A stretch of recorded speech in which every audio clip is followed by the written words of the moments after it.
देखिए 9 का second number, so that the relation R2 in the set of all real number R define as R को कैसे define किया गया कि रिलेशन R जो है जिसके अंदर element order pair a b के फॉर्म में है और ए बी में रिलेशन क्या है कि ए इज लेस देन और इक्वल टू बी स्क्वायर। यहाँ ए और बी क्या होगा, दोनों के दोनों रियल नंबर होंगे, यानी a b belongs to R.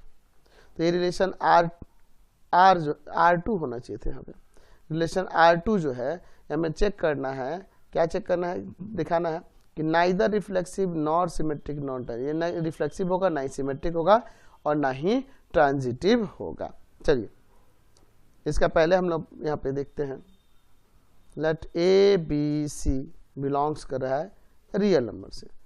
तो यहाँ पर सबसे पहले बात करेंगे हम लोग इसके रिफ्लेक्सिव होने के लिए। तो रिलेशन R2 की बात करते हैं। तो यहाँ पे क्या a इज लेस देन और इक्वल टू ए स्क्वायर हो सकता है, ये नहीं हो सकता है। होगा a इक्वल, अगर a का वैल्यू कोई रियल नंबर रखेंगे तो वो अपने स्क्वायर के इक्वल होगा या लेस देन होगा। तो देखो बहुत सारे कंडीशन हो सकता है, जैसे अगर मान लो यहाँ पर a का वैल्यू हम सपोज कर ले 1/2, रियल नंबर है ना जी, तो 1/2 इज लेस देन और इक्वल टू 1/2 का स्क्वायर होगा नहीं, यहाँ तो 1/2 ही ग्रेटर हो जाएगा 1/4 से। तो ये नहीं हो सकता हर एक रियल नंबर के लिए। तो यहाँ पे लिख सकते हैं कि a not belongs to relation R2। ठीक है, चाहे तो आप यहाँ एग्जाम्पल देके दिखा सकते हैं कि जैसे 1/2 इज नॉट लेस देन और इक्वल टू 1/2 का स्क्वायर। ठीक है, समझ रहे हैं ना।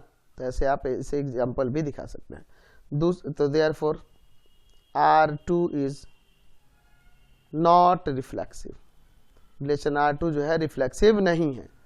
चलिए अब हम लोग इसकी बात करेंगे सिमेट्रिक होने की, सिमेट्रिक के लिए। तो अगर हम यहाँ सिमेट्रिक की बात करें तो यहाँ पे देखिए, यहाँ ले लेते हैं कि let a b ordered pair जो है यह बिलोंग्स कर रहा है रिलेशन R2 में। इसका मतलब है कि a इज लेस देन और इक्वल टू बी स्क्वायर। तो क्या b इज लेस देन और इक्वल टू ए स्क्वायर हो सकता है? नहीं हो सकता है, यानी कि बी ए नहीं बिलोंग करेगा रिलेशन R2 में। तो देयरफॉर लिख सकते हैं relation R2 is not reflexive, symmetric, ये सिमेट्रिक नहीं है। अच्छा अब इसके ट्रांजिटिव होने की बात करें, ट्रांजिटिव।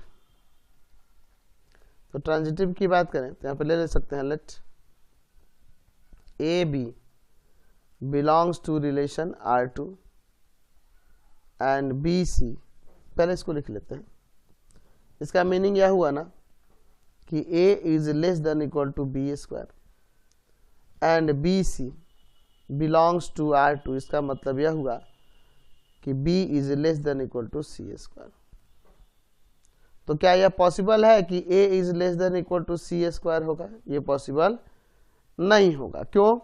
तो अगर एग्जाम्पल के लिए यहाँ पे देखो, यहाँ पे मैं देता हूँ, सपोज जैसे मैं कह रहा हूँ कि 6 इज लेस देन, मान लीजिए 2 के स्क्वायर से, ठीक है, और 2 इज लेस देन 3 के स्क्वायर से। या एक और काम कर सकते हैं, सॉरी यहाँ 6 कर, यहाँ पे मैं ये 3 ले लेता हूँ, गड़बड़ हो जाएगा। दूसरा एग्जांपल ले लेता हूँ मैं, ठीक है, जैसे यहाँ पे मैं ले लेता हूँ 3 के स्क्वायर से एंड 3 इज लेस देन 2 के स्क्वायर से। तो क्या 6 लेस देन है 2 के स्क्वायर से? नहीं ना हो रहा है, है ना। Therefore R2 is not transitive. तो यहाँ से हमने ये क्या कंक्लूजन निकाल लिया कि जो रिलेशन R2 है वह ना ही रिफ्लेक्सिव है, ना ही सिमेट्रिक है, ना ही transitive. R2 is neither reflexive nor symmetric